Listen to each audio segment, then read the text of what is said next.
Bom dia, Paula, para você também. Bom dia aí para os irmãos do Sorrindo para a Vida, a você de todo mundo. Louvamos a Deus e agradecemos a você pelos 65% da campanha do projeto Dai-me Almas. Graças à sua ajuda é possível promover um jornalismo alinhado com a igreja e com os nossos valores. E entre os destaques dessa edição do Canção Nova Notícias: muitos países adotam medidas de restrição com relação aos voos provenientes do Reino Unido por conta da nova variante do coronavírus detectado no país. Em contrapartida, a OMS afirma que mutação não está fora de controle. O verão já começou. Nessa época do ano é ainda mais importante se prevenir contra o câncer de pele. E tem notícia de igreja. Vaticano envia carta à CNBB para agradecer o reconhecimento dos bispos ao trabalho do Núncio Apostólico. Mesmo em meio às dificuldades, Natal é tempo de luz. Nosso repórter Sidney Fernandes registrou os pontos mais iluminados da capital paulista. Essas e outras notícias você confere a partir de agora. A gente segue para o intervalo com imagens de São Paulo. Dia chuvoso hoje. Temperatura mínima fica em 18 graus e a máxima chega a 22 graus. A gente volta daqui a 2 minutos.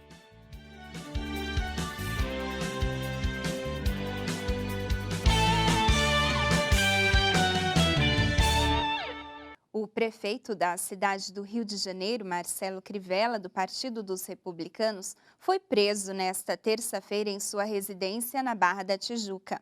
A prisão aconteceu em operação conjunta da Polícia Civil e do Ministério Público do Rio de Janeiro, que investiga um suposto QG da propina na prefeitura da capital fluminense. Além de Crivella, o empresário Rafael Alves e o delegado Fernando Moraes também foram presos. O senador Eduardo Lopes, alvo da operação, não foi localizado em casa. Marcelo Crivella foi encaminhado para a cidade da polícia na zona norte da capital. O ministro do Supremo Tribunal Federal, Edson Fachin, determinou que os presos passem por uma audiência de custódia hoje à tarde, para que a legalidade do procedimento seja avaliada. Bom, e na Espanha, como em outros países da Europa, a Espanha, aliás, como outros países da Europa, anuncia que vai suspender a partir de hoje os voos provenientes do Reino Unido. A decisão, tomada em comum acordo com Portugal, é uma resposta ao alerta gerado pela nova variante do coronavírus detectada no Reino Unido. A resolução, de acordo com o Palácio da Moncloa, a sede central da presidência do governo da Espanha, significa que haverá reforço na fronteira de Gibraltar, entre Espanha e Reino Unido, por se tratar de um território administrado pelo Reino Unido. Itália, Alemanha, Holanda, Bélgica, Áustria, Irlanda e França também suspendem as conexões aéreas procedentes do território britânico. A restrição, entretanto, não se aplica aos nacionais ou residentes na Espanha que pretendem regressar à Península Ibérica. Estes cidadãos, considerados como exceções, devem somente apresentar teste PCR com resultado negativo nas 72 horas anteriores à sua chegada.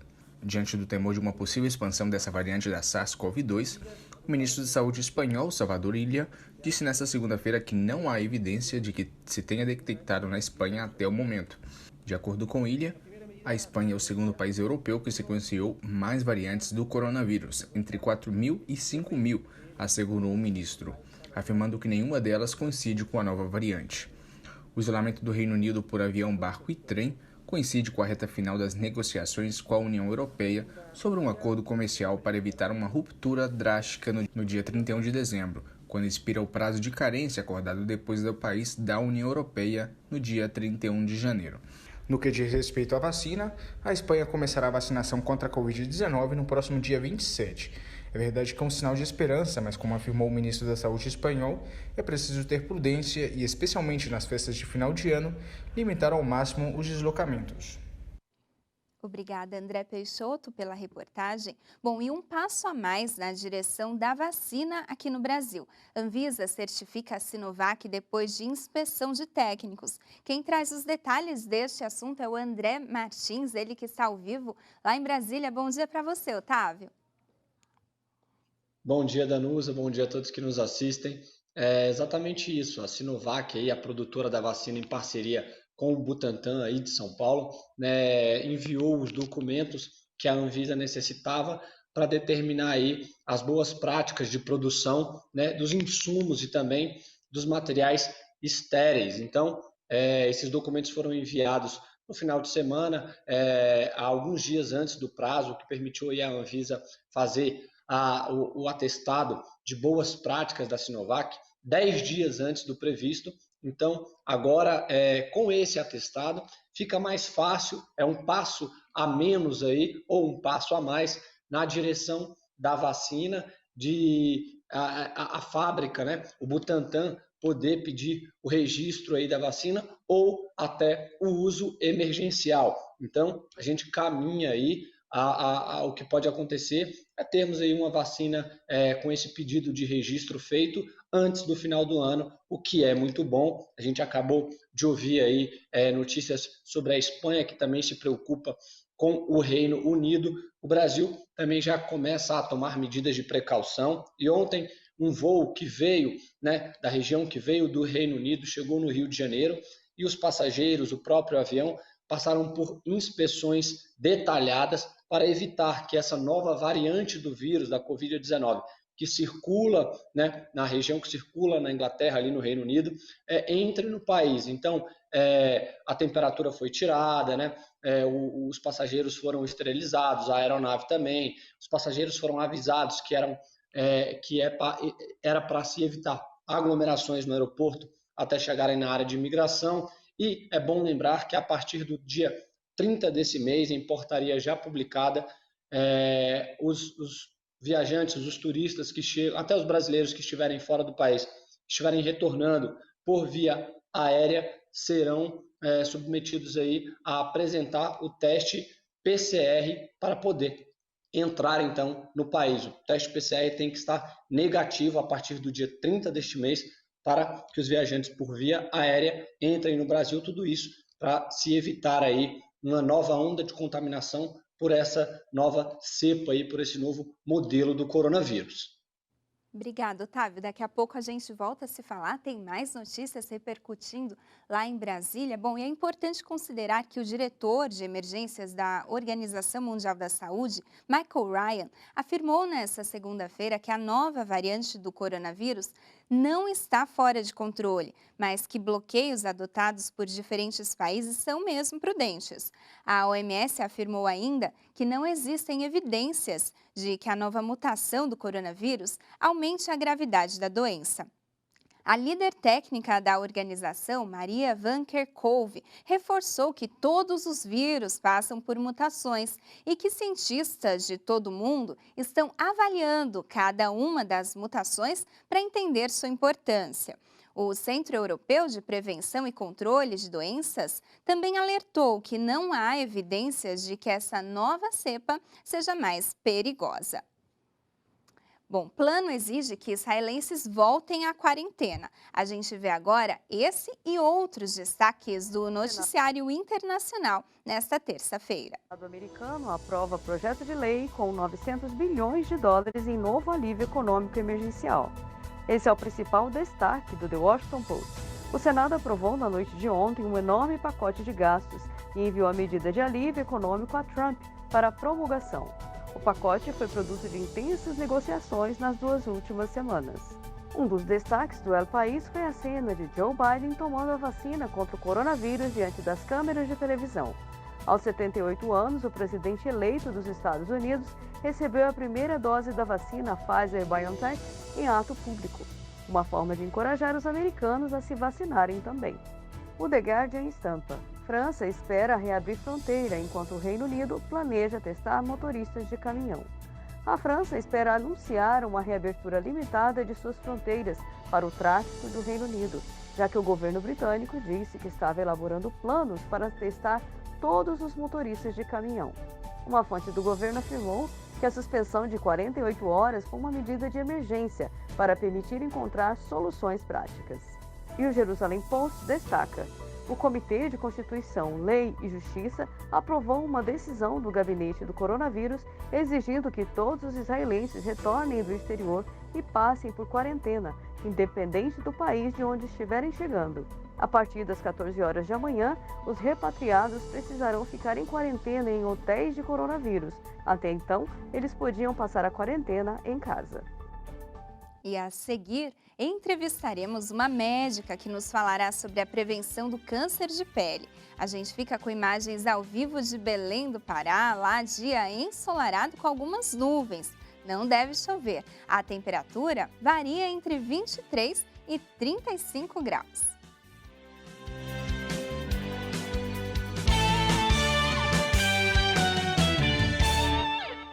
Chuva volumosa em várias áreas do Brasil. A passagem de uma frente fria traz temporais para o sudeste e o centro-oeste. Tem um alerta para chuvas entre o litoral de São Paulo e do Rio de Janeiro. Já no nordeste, o ar seco predomina. Confira agora a previsão do tempo para esta terça-feira. O sol aparece entre nuvens no leste do Rio Grande do Sul e de Santa Catarina. No Paraná, chove a qualquer hora. Já no sudeste, tem chuva frequente no leste de São Paulo. No oeste de Minas Gerais, chove a qualquer hora. Nas demais áreas, tem risco de temporais a partir da tarde. Tempo instável e chuva forte a qualquer hora em todas as áreas do centro-oeste. No norte, chove a qualquer hora também no Tocantins, sul do Amazonas, Acre e Rondônia. Nas demais áreas da região, chove à tarde. Para o nordeste, tempo seco e sem chuva em Sergipe, Alagoas, Pernambuco, Paraíba, Rio Grande do Norte, Ceará, norte do Maranhão e do Piauí e nordeste da Bahia. A construção de cisternas vem se mostrando uma solução extremamente eficiente lá em Santa Catarina, no sul do Brasil, para agricultores driblarem os efeitos da estiagem que atinge o estado desde junho de 2019, uma prática que pode ser implantada em qualquer parte do país. Seu Jami não se arrepende de ter investido na implantação da cisterna. O produtor rural só conseguiu expandir a criação de porcos porque não faltou água na propriedade. Foi um investimento muito bem feito que eu fiz. Quando surgiu essa oportunidade da gente fazer a cisterna, na época eu tinha uma granja só aqui em cima e tinha a intenção de ampliar, fazer outra. Daí a gente tem bastante número de animais, foi o que eu aproveitei, digo, vou ter que fazer. Senão eu não tinha condição de fazer outra granja só com a água que eu tinha, né? Em todo o Brasil, a seca tem sido frequente. Com a chegada do verão, a preocupação de agricultores está voltada ao abastecimento de água. Lá no oeste de Santa Catarina, a construção de cisternas para a captação de água de chuva, que é frequente nesse tempo, tem sido a solução para os agricultores manterem pastos e o cultivo de plantações. Outro investimento do seu Jami foi na pastagem perene, que uma vez plantadas, permanecem produtivas por anos, desde que receba manutenção. Se eu tivesse que plantar uma pastagem anual, eu iria estar plantando agora para esperar mais uns 40 dias para ter pasta. E assim a gente já tem. E a gente tem observado no município que mesmo com essa estiagem severa que a gente enfrentou, a pastagem vem se mantendo verde, vem se mantendo em condição de pastejo para os animais. Todo o sistema é assessorado pela Empresa de Pesquisa Agropecuária e Extensão Rural de Santa Catarina, a APAGRE, e tem o apoio da Secretaria Estadual de Agricultura.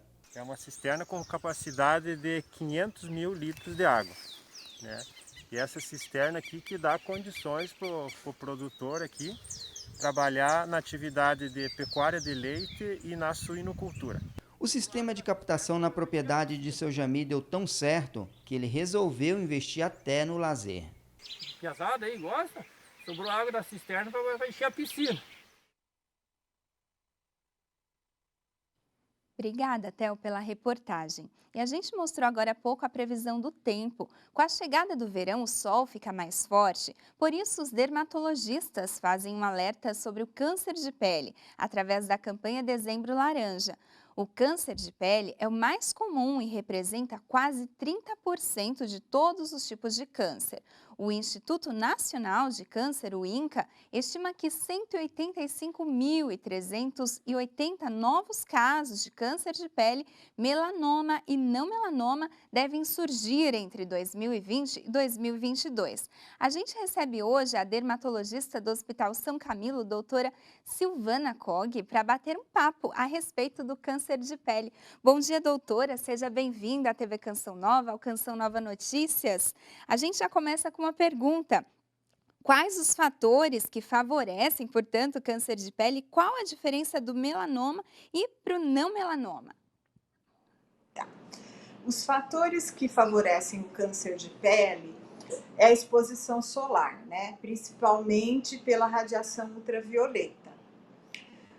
O que acontece é que o determinante é o sol que você toma durante toda uma vida, né? Principalmente na infância, adolescência.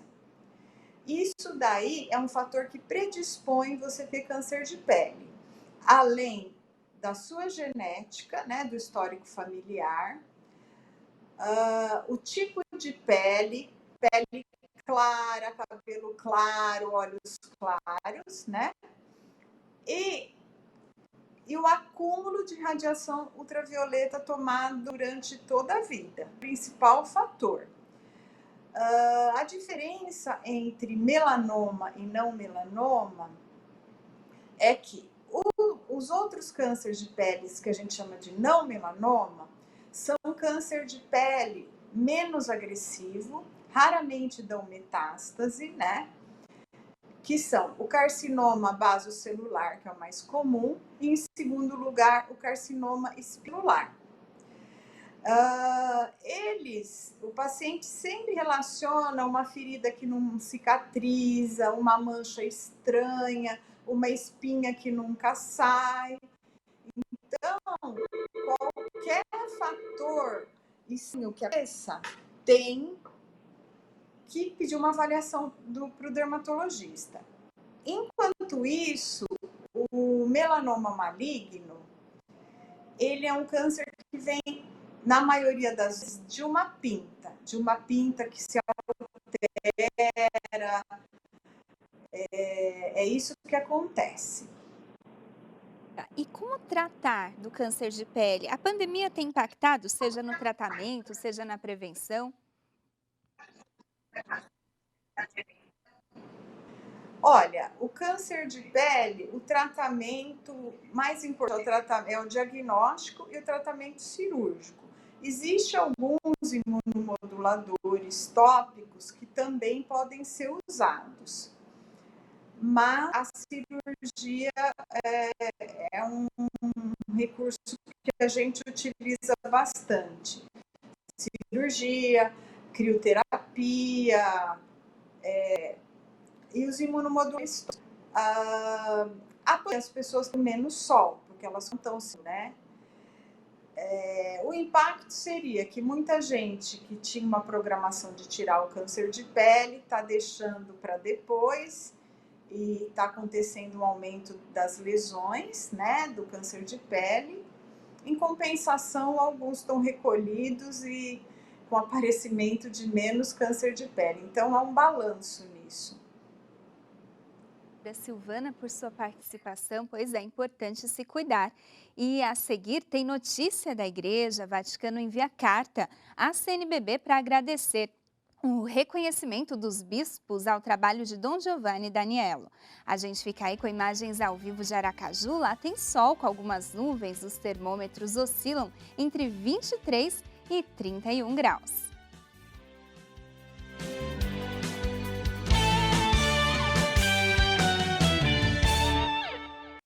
E a gente volta a conversar com o Otávio Martins. No começo do jornal eu até confundi o nome dele, mas é Otávio Martins. A CNBB envia um agradecimento ao Vaticano pelos serviços do núncio Dom Giovanni, que se despede. Recebe também cartas de agradecimento pelos trabalhos do ano. Bom dia, Otávio. Agora sim, né? Agora sim. Então, Essa carta foi enviada aqui pela CNBB, né, para o Vaticano, agradecendo aí os trabalhos prestados pelo Núncio Giovanni Daniello, que se despede aqui do Brasil depois, né, de passar 8 anos, 2012 a 2020. Então, essa carta foi enviada agradecendo aí aos trabalhos prestados aqui na Igreja do Brasil e, em resposta, o Vaticano também enviou uma carta agradecendo à CNBB, aos bispos do Brasil, pelo trabalho que prestaram esse ano, né, durante um ano difícil, um ano de pandemia. Então, foi um trabalho que eles prestaram e o Vaticano agradeceu a eles, como eles agradeceram aí a doação de Dom Giovanni Daniello à igreja aqui no Brasil. Obrigada pelas informações. Bom, e com a proximidade do Natal, a cidade de São Paulo está bem mais iluminada. Na cidade que não dorme, luzes acesas o tempo todo. Mas é só chegar dezembro que tudo fica mais iluminado.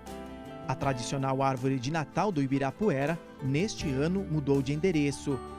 Para evitar aglomerações, ela foi instalada na Marginal Pinheiros, zona sul de São Paulo.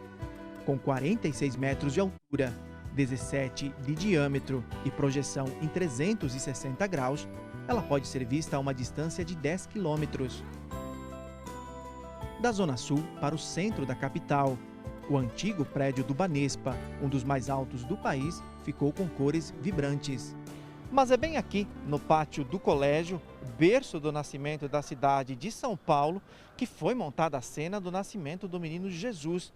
O presépio foi batizado de O Milagre da Natividade. A cidade que nasceu sob os pilares da fé recebe um presépio com peças em tamanho real, que revelam a simplicidade do lugar onde nasceu Jesus.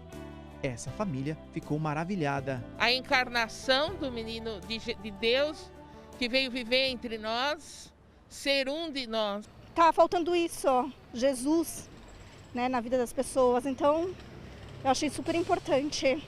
Do centro para a zona norte da cidade, num passeio de carro num percurso de 1 quilômetro, o visitante pode conhecer mais de 200 esculturas de luz. Um túnel com 80 mil lâmpadas abrem o percurso. A proposta dos temas escolhidos, como a natureza, os animais e os cenários de inverno, é para despertar alegria, encanto e esperança. Que a organização, a luz, né? Aquele túnel de luz. A atração fica até 27 de dezembro em um shopping da região norte da cidade. A perfeição dos detalhes que foram montados, muito legal. Este ano, cheio de desafios para todos nós, a luz no fim do túnel, ou melhor, a esperança, a gente já sabe quem é.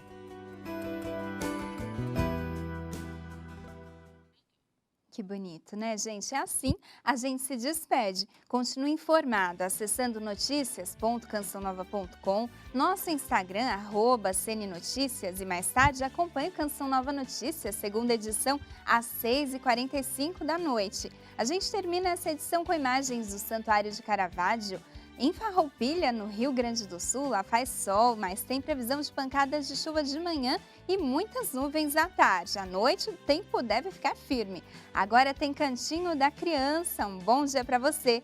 Fique com Deus e até amanhã.